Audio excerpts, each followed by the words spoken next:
Good morning, Susan, and welcome to pdnhub podcast. Thanks very much for having me. Nice to meet you. And I know we've got a wonderful recording today ready for all the crew out there who are listening. Yeah. And looking forward to hear some of these answers because it's going to be an interesting one. They're in for a treat. So, Susan, let's start a little bit. Can you just tell everyone a little bit about your background? Yeah, so it's well, I guess nowadays a lot of people kind of fall into things, which is what happened to me. But I started off, graduated with a degree in commerce, decided to follow a sales path because that's what my dad had done. And I'd also worked in retail, so I started out as a merchandiser and then went into telesales, national accounts, account manager roles. Realised pretty quickly that, well, I would say not pretty quickly actually, because it took about 8 years to realise that I was doing what I thought I should be doing rather than what I actually wanted to do. But I didn't know what I wanted to do at the same time. So I opened a shop in Guildford for women's clothes, which was a beautiful shop, really lovely clothing, but there's a lot of brand snobbery in Guildford, so nobody came in. And so I lasted about 7 months and then had to close. And of course, typically, just as I was starting to close, everyone's like, oh, you've got such lovely stuff, or, oh, have you just opened? And it's like, no, I've been here for ages. So unfortunately, that didn't work out. And I was just desperate for some work. So found an ad online for spend data classification for a spend analytics company. And was like, well, I've worked in a lot of businesses. I know what they spend money on. So yeah, I'm sure I could do that. And that's where I found my love for working with data. So it sounds like it's interesting. Sounds like you went from kind of where you thought your path would be to kind of like a niche consulting, or was it a? Yeah. So when I was at the spend analytics company, I could see that companies were spending an immense amount of money on dashboards and analytics, etc. But the real work behind all of that was the quality of the data, but nobody was talking about that. It's almost because it's a kind of intangible thing. You can see a dashboard, you can see the analytics, people are happy to pay for that, even though you can't have any of that without clean data. So I thought there must be an opportunity to just offer those services. That's the bit I'm good at. I don't know where else I can get a job doing this. So, I need to kind of go out on my own because I'm not happy now after 5 years where I am. And that's really where the classification guru started. Was I kind of didn't have any other options, and I didn't have any connections in procurement or data or anywhere. So, yeah. So you've enjoyed this move. You've enjoyed this move. Yeah, absolutely. Because I got to continue doing what I love. And I mean, I've grown so much and challenged myself so much in the last few years, learning new skills, having to run a business, marketing the business, marketing myself, coming up with all these ideas around the business. Lots of things that I probably didn't consider when I started out. I just thought, I just want to pay my bills and do the thing I love. Now I've got a team, I've written a book, I'm all over the place. So yeah, it's gone a lot better than I could have hoped for. So how many of you are there? So there's myself and I've got 3. I have just been approved to get a Kickstarter here in the UK. So the government will fund them for 6 months. So I'll bring them in, I'm going to train them up, and then if it all works out, I'd like to keep them on at the end of that. Right. And where do you see, where do you see yourself going with this now? So I've thought about this a lot, and I want to stay niche and highly experienced. And there's a number, I can still increase the volume of work without having to massively increase the number of people. I work with some data modeling software. So a lot of the projects that I work on, I could start to build models and make the process easier, especially on the cleansing side. On the classification side, that's more highly skilled. You need people who know how to classify data, who understand taxonomies, and that will stay kind of like a small tight team. But it takes normally a good 6 to 12 months to train someone up in that area. So I guess I'm gonna ask one of the questions that seems to be, I guess, historically, some of the things that I've done. But, one of the questions I'd probably ask, and is kind of seems really logical to ask, is we all spend, a fortune on SAP, Oracle implementations, and various other pieces of software that are out there. And we all use the data that comes from that. Why do they get it so wrong in terms of the data? And what would you say are the keys to kind of getting it right in reality? So there's a couple of things there. The first thing is, and actually I've just been speaking to a few potential clients in the last week about this. They go ahead with the implementation without cleansing the data first. And then they're in a whole world of trouble, because once it's in the new system, it's in there and it's a mess. And it's very hard to fix once it's in there.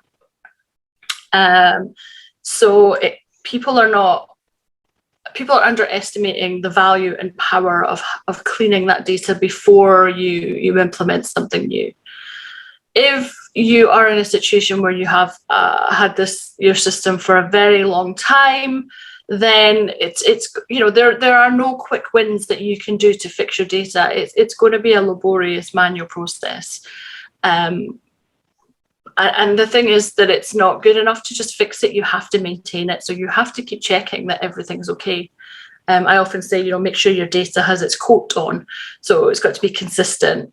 It's got to be organized. It's got to be accurate, and it's got to be trustworthy. And consistency is the biggest thing that's hard to maintain. And then the other thing is, it's the people inputting the information into the systems. A lot of the time, it's not data people. It's just organizational people who work with data, and they're not being trained in the importance of data quality, the impacts of incorrect data, what the impact that has on their colleagues and the rest of the supply chain, the chain of the processes, etc. So there's definitely a piece there around trying to educate the rest of the organization on the importance of data, because at the end of the day, we're actually all data people.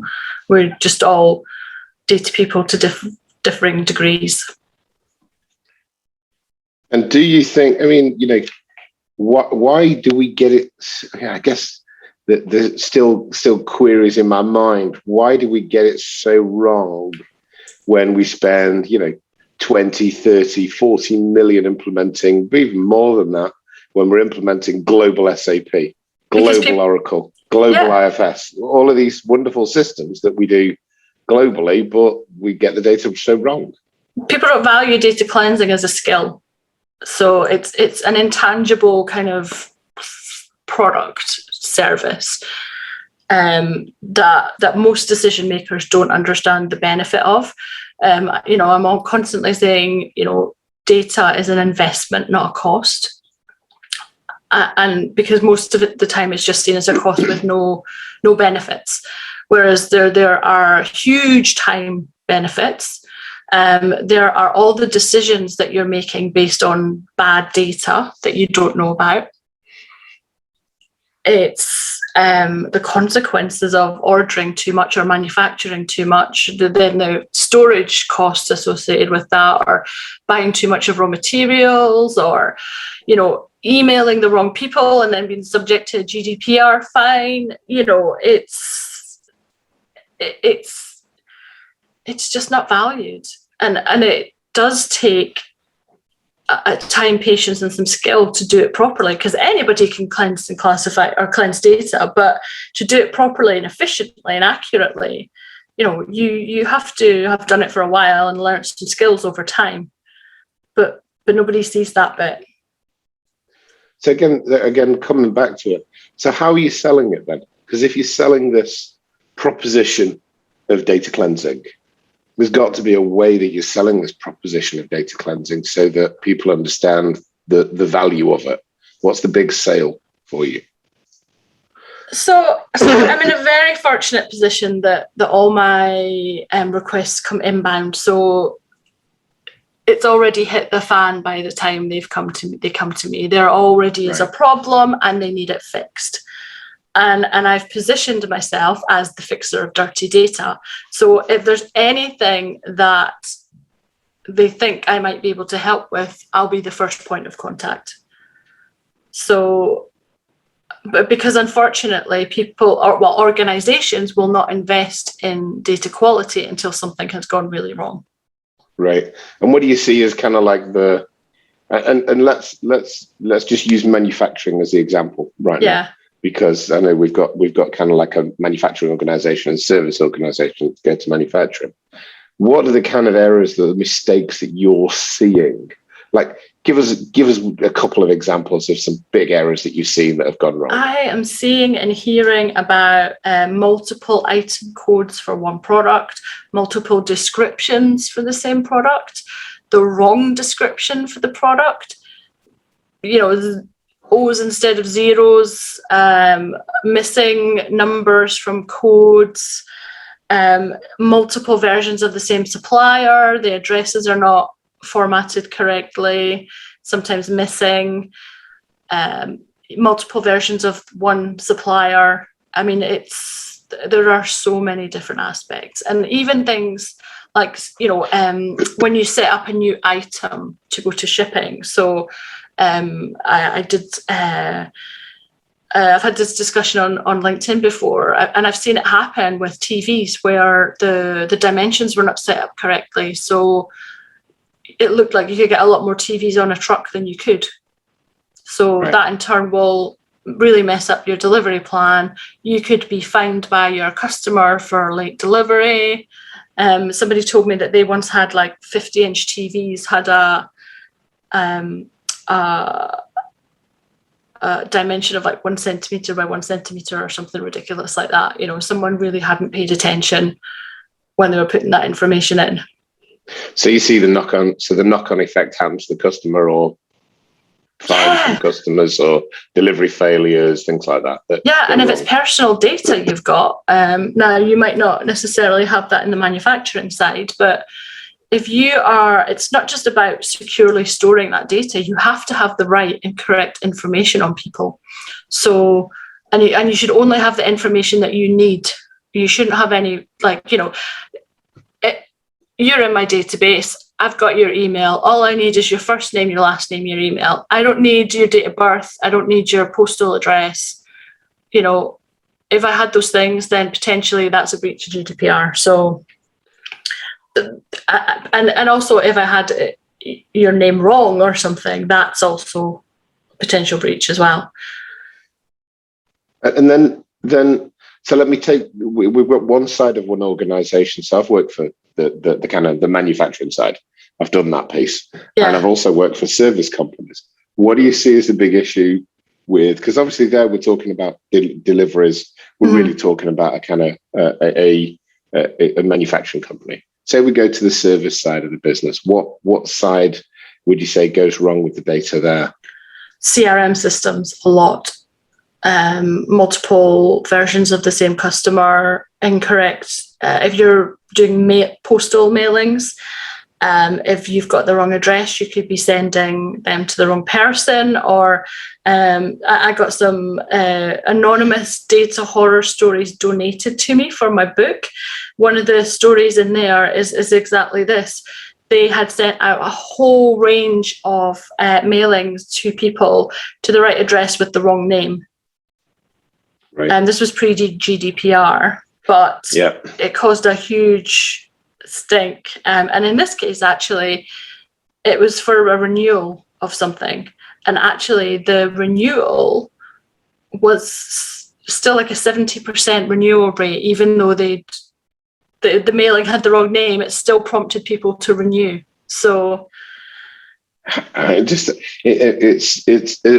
we'll be saying that the issue is that fundamentally, when it's system driven, we need to get the data right, especially.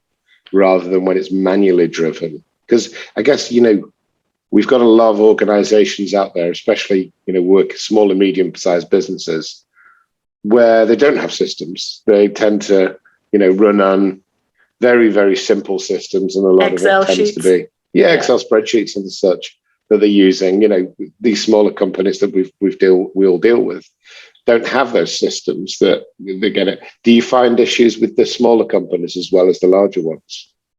Not as much. They tend to know their customers inside out. Right. The bigger the company, the more clients, suppliers, customers, the easier it is to detach from it and lose track and not know what's going on.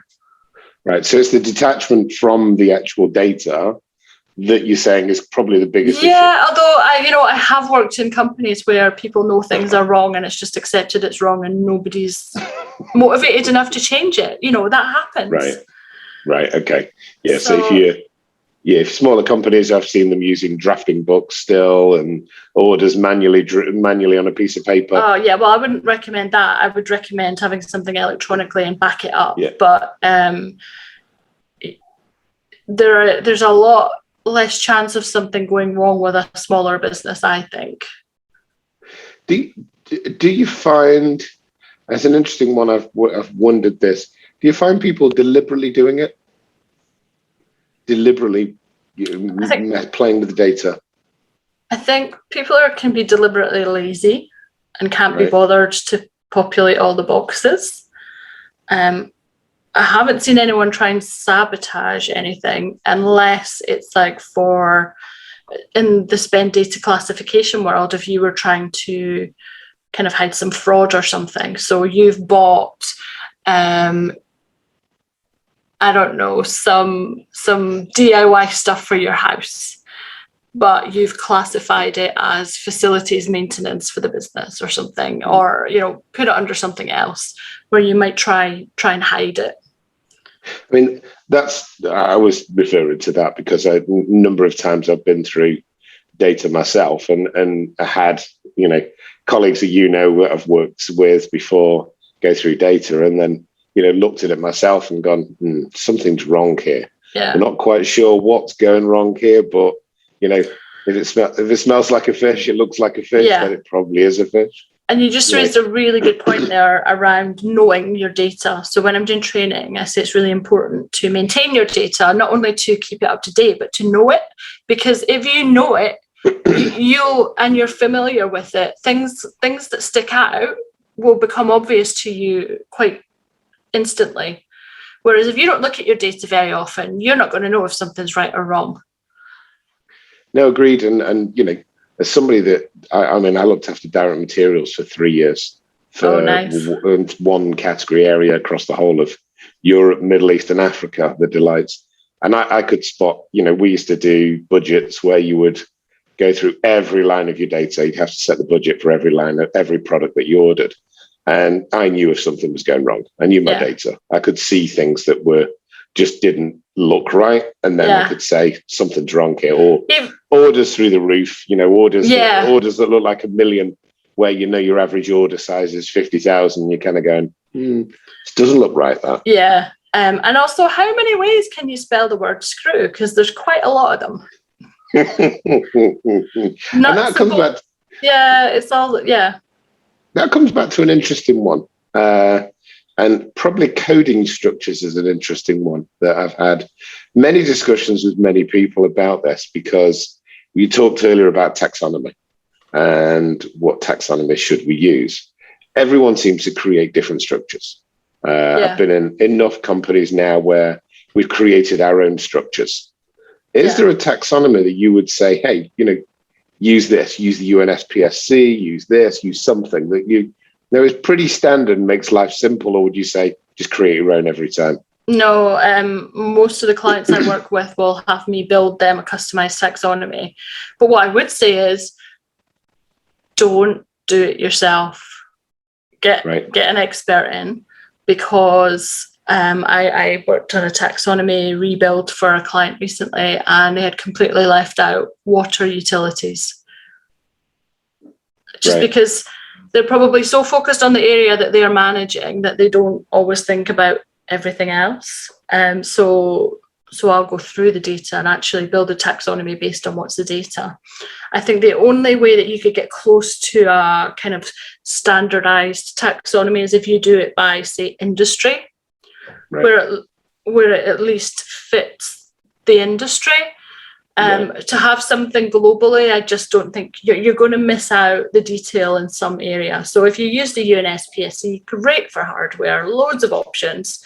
Look at the marketing section, it's awful. There's not even a digital marketing unless they've added it in the more recent versions. But, for travel, there's no toll roads, which but they've got parking in there. So why is toll roads not in there? Different things. And is the benefit, so do you find, and forgive me for asking the question, because just general interest, do you find that the demand you're getting is coming from procurement or coming from outside of procurement as well, in terms of claiming data? So there's a huge demand from procurement for classification cleansing, and also vendor supplier cleansing too for P2P implementations. That's another area where there's problems. So especially if you've got a very historical database, you might have 10 versions of that one supplier. You might even still have the name of the company that it bought 5 years ago as the supplier, even though it's not called that anymore. Right. So we'll help get all the addresses all tidied up, and verify that they're the right addresses, and then we'll define a golden record that we think is the one that should be, because normally there's multiple payment terms against one supplier as well, which is crazy. Right. I mean, I've literally seen it like 5 or 6 different payment terms against one supplier. Right, so nobody can track anything from a finance point of view. Yeah. It's an interesting one because, I always ask the question, why are we driving it as procurement? Surely finance want this, right? Surely finance need the data to be correct, because, if you've got multiple dates, then who's matching that off on the 3-way match? Who's making sure the invoices are going out right? Why is procurement leading the charge in your view? I think finance have a different lens and a different objective. And maybe they're just like, this is our job, we just make sure the numbers add up and that's it. They're not necessarily looking at the payment terms. And because maybe that's seen as something that procurement negotiate in their contracts, that could be why it falls with them. But again, it's like, who's setting up all these different payment terms if you've got one contract with one payment term? Yeah. And then it's just appearing in the system with different ones. So you're back to the rubbish in, rubbish out, effectively. Yeah. Getting the user control. That's the polite version, yeah. All right. So let me let's take a step back, because we've talked a good bit about data and gone into the data, but obviously it's worth us taking a step back in terms of you and looking at your business and what's going on and how you've changed. And probably one of the questions I always ask people is, tell us about something that you failed at, and it could be the example of like setting up your clothes business or something else, and what you really learned from it that you think people out there really could learn from you in terms of that experience. Yeah, definitely the shop. I couldn't even afford to go bankrupt. I had to save up for 6 months to pay to go bankrupt. Wow. It was a really tough time. I had to wind up the limited company myself. I couldn't afford to pay someone to do it, so I had to write all the letters to all my debtors. I had to deal with all the calls, the threats of debt collectors coming round. But what I learned from the whole experience was how strong I am. I learned how to set up a business. I learned how to run a business, what to do and what not to do when you run a clothes shop. So hint for anyone who wants to open a clothes shop, don't spend all your budget for all the clothes for opening the shop. Like I wanted to fill out the shop and make it look full, but actually what I should have done was kept some budget back so that I could order in more of the stuff that was really popular. Right. So that was a lesson learned. Working with staff is a nightmare. I don't know if it's. Are you back in that now? You're back in there now. I am, and it's slightly different, but not quite. But like nobody will love your business as much as you do. You have to accept that they're not going to be invested in it as you. They're there to take money home, and do some work. So. You really have to let that one go and accept that nobody's going to do anything like you, because it's your business. Yeah. And what else did I learn? I guess I learned I should have given up sooner, but I didn't want to. Okay, so that's interesting because that leads me back onto your TED talk that you've just done on resilience. Yeah. And no, not meaning no. So, and everyone out here can listen to the TED talk if they want to go and listen to it. Then suggest listen to it. TEDx, it's there. Thanks. I guess say no to no. The question that's interesting for me is, and I meet a lot of people who talk about this. It is resilience. It's about how do you at the times are bad sometimes. We all have those days where we get out of bed and go, now, am I doing the right thing? What do? Yeah. What's driven you? What do you say the three key things are that driven you forwards when you kind of when your body naturally went, well, no means yes? Yeah. So, I mean, definitely with the shop, I was doing 6-7 days a week, and there were some days that nobody was coming in the shop. And it was exhausting mentally. So there were the odd days where I just took a day off because I just needed to. But what kept me going was, I still saw an opportunity. It's people that did come into the shop really loved the clothes. It's just that I couldn't get a wide enough audience or the attention for it. And this was really before a lot of Facebook, Instagram, I don't even think existed. I was advertising on the back of the parking tickets at the parking machine to see if that would attract some people. So it was a lot of it was a nice business, but the overheads were just too much. It was, this business, I have very few overheads. It's much easier to make a profit. So if you don't spend it all on animated videos.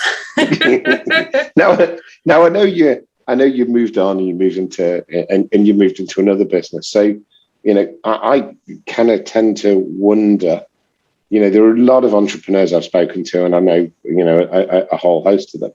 The question is what keeps you going? What keeps you moving? I just realized I didn't answer your question. To be successful, to be happy, and to keep challenging myself. Like I get bored easily. I think most jobs I only stayed 1 or 2 years. This just constantly challenges me in new ways. I never get bored.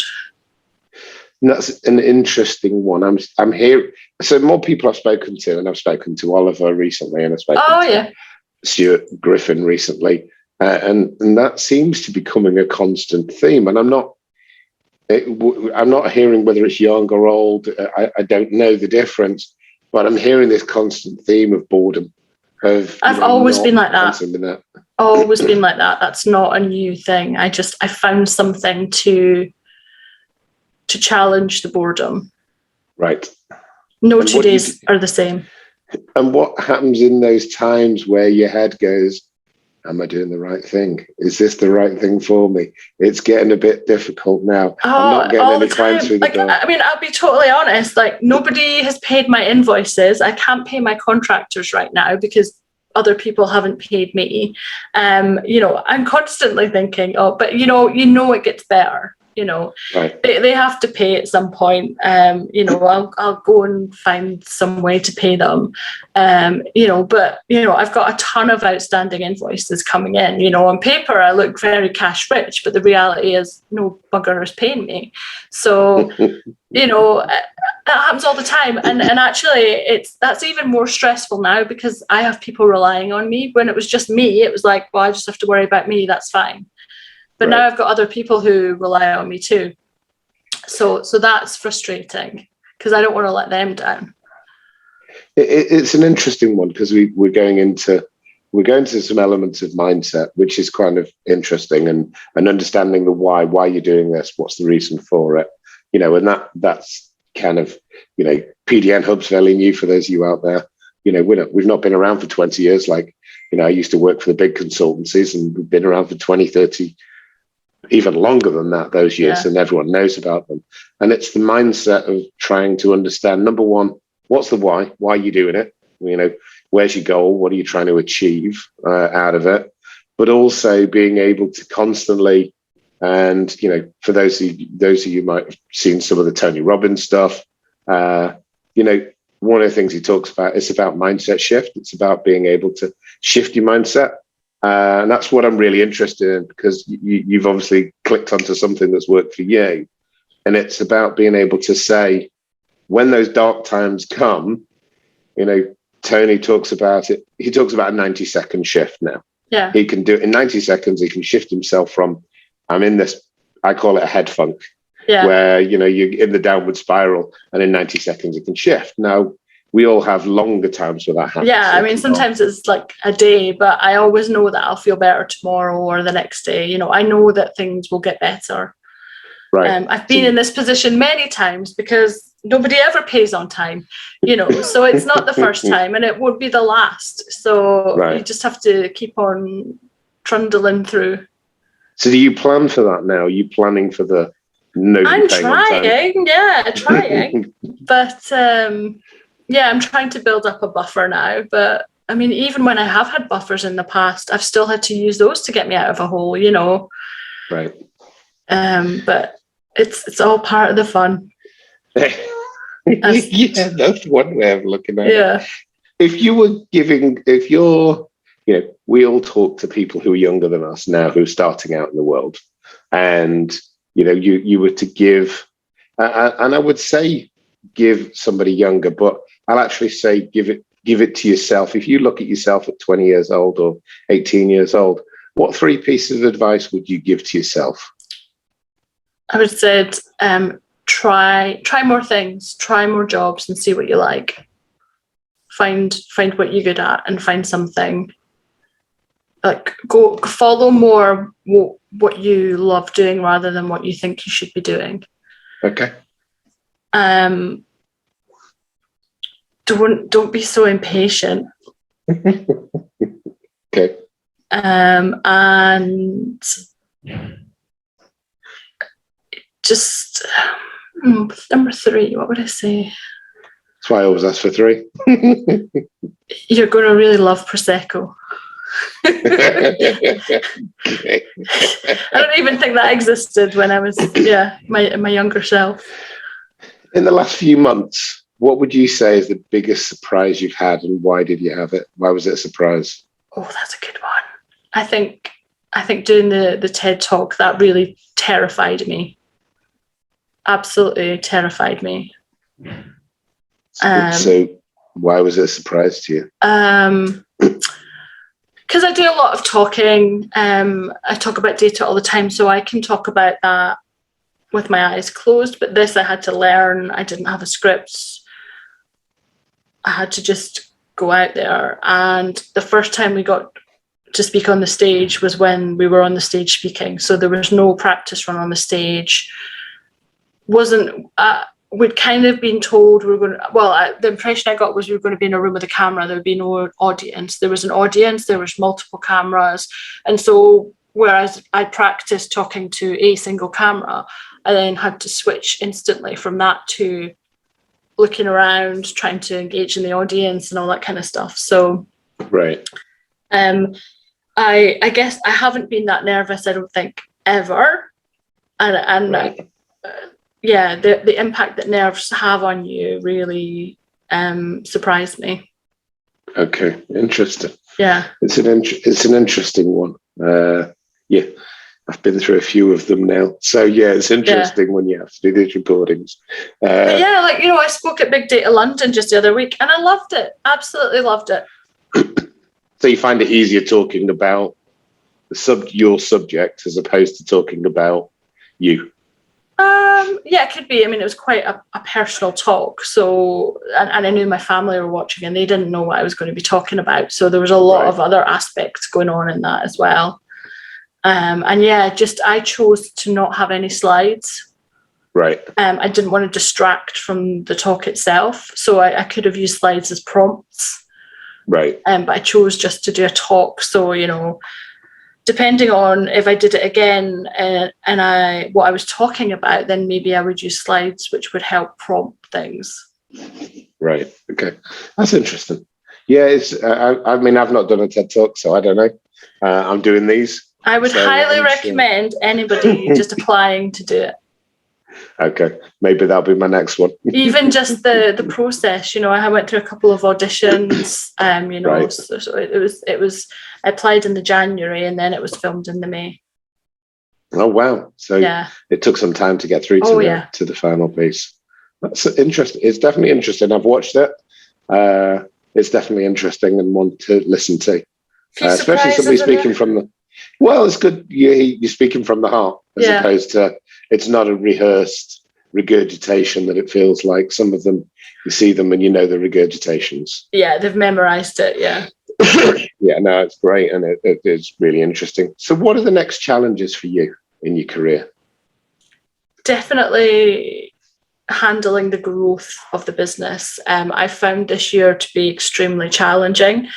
You know, struggling through the first couple of years was really hard, and everyone tells you it's going to be hard, so you expect that. But very few people tell you how hard growth is. Managing cash flow, having to find staff, training them up.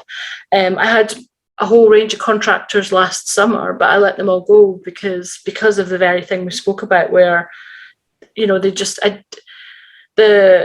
wasn't the skill that was the problem; it was the attitude.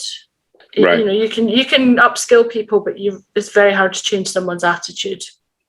Yes. And so, and I felt like they let me down. So I got rid of all of those and then started fresh in January with some new ones. People that I knew less well. So the people before I had known quite well, they had worked for me before, but it's so different when it's your own business. Yeah, it's an interesting one. I spoke to a person not long ago who actually had a very, very successful business, got bought out, and he had a huge problem with his staff, that they carried on working in the way that his old business ran. And his business, it got bought out and he was rebuilding a new business. And he said the one thing, if I could have done anything, was just get rid of all the staff, because they carried on working the way that I was a multi-million pound turnover business. Yeah. And I wasn't anymore. I was in growth phase and I needed people to work in a very different way. Yeah. And he said, you know, some of them were loyal and it was great. He said, but some of them just had got used to that element where we had the extra. The stability, yeah. Yeah, we don't have that anymore. We're a very small company. And that was an interesting comment from somebody who was very successful and sold out for millions. Yeah. And was trying to rebuild and start from scratch. Yeah, that's really interesting. Different mindsets, I guess, are needed. Completely. Before we go into a quick fire round, because thanks for everything, is there anything I didn't ask that you think would be really useful for people to know outside that listen to this? I guess if you're starting out, whether it's a new job or a new business, get as much like experience as you can. Like, so when I first started out with this business, I took on loads of crappy jobs from People Per Hour and Upwork, you know, just to get experience. I made absolutely no money from them. But suddenly I started to gain new skills that I could offer through my business just by, you know, taking on these jobs. So if you're looking for a job and they say you need experience in this, that, the next thing, do a couple of projects on people per hour, and then you can say you've done it. You don't have to be like super great at it, but you've at least done it. Right. Okay. Which will help you. No, that's great. That's great. It's this is all useful information for people out there. We've got a lot of people who listen who are younger, who want to start in different businesses. We all know people fall into procurement and not necessarily and choose it. It doesn't have to be boring. Like, be the change. This is my book, Between the Spreadsheets. It's so undata and procurement-esque, and yet people love the title. Be that champion for something different. Okay, no, that's great. That's great. I'm going to go into what we call the quick fire round. Yes. So all I want you to do is just give me the answer that first comes into your head. Right. Don't worry about whether you think it's politically correct or not. Just give me that answer. Okay. What's your favorite word? Oh my God. Is that it? It's like, or OMG, if it's one word. What's your least favorite word? Moist. What sound or noise do you love? Water. Like, I've got some fountains outside. I love the noise of them just running. What sound or noise do you hate? Like, hands down a blackboard. Okay. What's your favorite curse word? Fuck. I said that so quietly for me. It's normally a lot louder.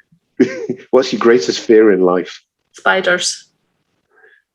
Which person, living or dead, do you most admire?